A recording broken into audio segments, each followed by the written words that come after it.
YS Jagan Palnadu పర్యటన అనేక ప్రశ్నలకు సమాధానం ఇచ్చేసింది. అసలు ఇప్పుడు నడుస్తున్నది చంద్రబాబు నాయుడు పాలన కాదు, కుమారుడు నారా లోకేష్ ఆధిపత్యం అన్న ప్రచారం ఇటీవల చాలా విస్తృతంగా ఉంది.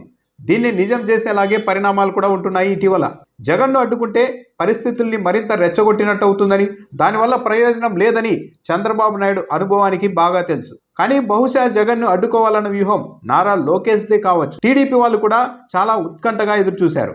100 మంది కార్యకర్తలు 3 వాహనాలు మాత్రమేనని ఎస్పీ పదే పదే ప్రకటించడంతో ఇకపై జగన్ పర్యటనల్లో జనం అన్నదే కనిపించకుండా చేసే వ్యూహాన్ని తమ పార్టీ పెద్దలు సిద్ధం చేశారని టీడీపీ వాళ్ళు చాలా ఆసక్తిగా చూశారు. కానీ నారా లోకేష్ చేసిన ప్రాక్టీస్ ఫెయిల్ అయిపోయింది అన్నది సాయంత్రానికి నిర్ధారణ అయింది.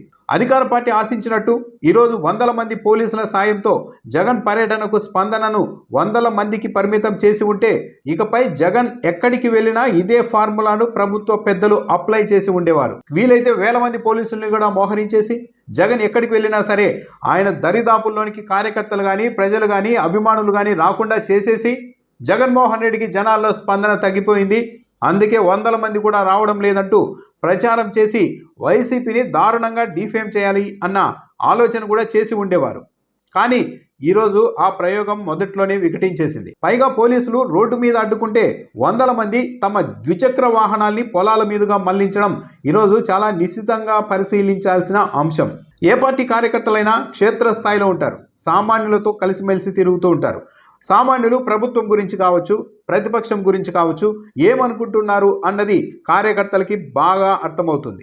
ఒకవేళ ప్రజల్లో ప్రభుత్వం మీద విపరీతమైన సానుకూలత ఉంటే ప్రతిపక్షానికి చెందిన వారు నైరాశ్యంలోనికి వెళ్ళిపోతారు. ఇలా పోలీసులు అడ్డుకుంటే ఎట్టి పరిస్థితుల్లోనూ వెళ్ళి తీరాల్సిందేనని పొలాల మీదకు బైకులు మళ్లించారు. అలా కాకుండా ఈరోజు జగన్ పర్యటనలో వైసీపీ కార్యకర్తలు, అభిమానులు పోలీసులు ఎంతమంది అడ్డుకున్నా సరే, ఎన్ని చెక్ పోస్టులు పెట్టినా సరే వాటన్నింటినీ ఛేదించుకుంటూ చివరకు పొలాల మీదుగా జగన్మోహన్ రెడ్డి దగ్గరికి వెళ్లేందుకు ప్రయత్నం చేశారు అంటే ప్రజల్లో తమ పార్టీ పట్ల ఎలాంటి సానుకూలత ఉంది అన్నది వైసీపీ శ్రేణులకు ఈపాటికి అర్థమై ఉంటుంది. ప్రజల్లో ప్రభుత్వం మీద విపరీతమైన వ్యతిరేకత ఉంది, తమకు తప్పనిసరిగా సానుకూలత ఏర్పడింది అన్న ధీమా కలిగినప్పుడు మాత్రమే ఏ పార్టీ కార్యకర్తలైనా ఇలాంటి రిస్క్ చేయడం కానీ, ఇలాంటి ఉత్సాహం చూపడం కానీ చేస్తూ ఉంటారు. వైసీపీ కార్యకర్తల్లో, జగన్మోహన్ రెడ్డి అభిమానుల్లో ఆ ఉత్సాహం ఈరోజు చాలా స్పష్టంగా కనిపించింది. అధికార పార్టీ తరఫున ప్రతిపక్షాన్ని అణచివేసే వ్యూహాలు సిద్ధం చేస్తున్న ప్రభుత్వ పెద్దలు ఎవరో కానీ వాళ్ళు ఇంకా 90వ దశకంలో ఒక సగటు ఫ్యాక్షనిస్ట్ మనస్తత్వంతో ఆలోచిస్తున్నట్టుగా ఉంది. అధికారంలో ఉన్నప్పుడు, బలం ఉన్నప్పుడు ప్రత్యర్థిని నేలమట్టం చేస్తే తమకు తిరుగు ఉండదు అన్న ఉద్దేశంతోనే ఫ్యాక్షన్ బీజం మొదలవుతుంది. కానీ ఆ తర్వాత పరిస్థితులు మారినప్పుడు తాము మొదలుపెట్టిన ఆ ఆటే తమ ఎదురుగా వచ్చి సవాలు చేసే విధానం చూసి చాలామంది ఫ్యాక్షనిజాన్ని మానేశారు. కానీ ఇప్పుడు అధికార పార్టీ పెద్దలు ఎవరో కానీ ఒక సగటు ఫ్యాక్షనిస్ట్ తరహాలో పాత రాజకీయాన్ని అనుభవరాహిత్యంతో కొత్తగా మొదలు పెడుతున్నారు. ఇప్పుడు జరుగుతున్న అరెస్టులు, అణిచివేతలు ఒకరోజు తిరిగి తమ ఇంటి వద్దకు వచ్చి తలుపు తడతాయన్న విషయాన్ని కూడా పసిగట్టలేని పరిస్థితుల్లో అధికార పార్టీ పెద్దలు ఉండడం విచిత్రమే. 1000 మంది పోలీసుల్ని రోడ్డు పొడవునా మోహరించిన, దాదాపు 9 గంటల పాటు కారు దిగకుండా ప్రయాణం చేసిన జగన్మోహన్ రెడ్డికి అలసట రాలేదు. రహదారులపై అడ్డుకుంటే పొలాల గట్ల మీద పరుగులు తీసిన అభిమానులకు అలసట రాలేదు. అడ్డుకోవాలనుకున్న పోలీసులకు మాత్రం సాయంత్రానికి అలసట వచ్చేసింది. దీన్ని బట్టే పరిస్థితిని అర్థం చేసుకోవచ్చు ఎవరిలో ఎంత ఉత్సాహం ఉంది అన్నది.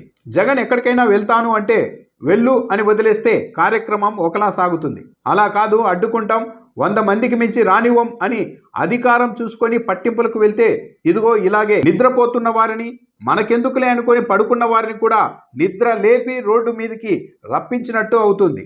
సో జగన్ ఎక్కడికి వెళ్ళినా, ఎంతమంది పోలీసులు మోహరించినా, ఎన్ని ఆంక్షలు పెట్టినా స్పందనలో తేడా ఉండదు అన్నది నేటి పర్యటనతో నిర్ధారణ అయింది. అణిచివేత ఉన్న ప్రతి చోట ఒక తిరుగుబాటు వస్తుంది అన్న ప్రాథమిక సూత్రాన్ని అధికార పార్టీ పెద్దలు తమ యువ నాయకత్వాలకు పాఠాల రూపంలో వివరించాల్సిన అవసరమైతే కనిపిస్తోంది.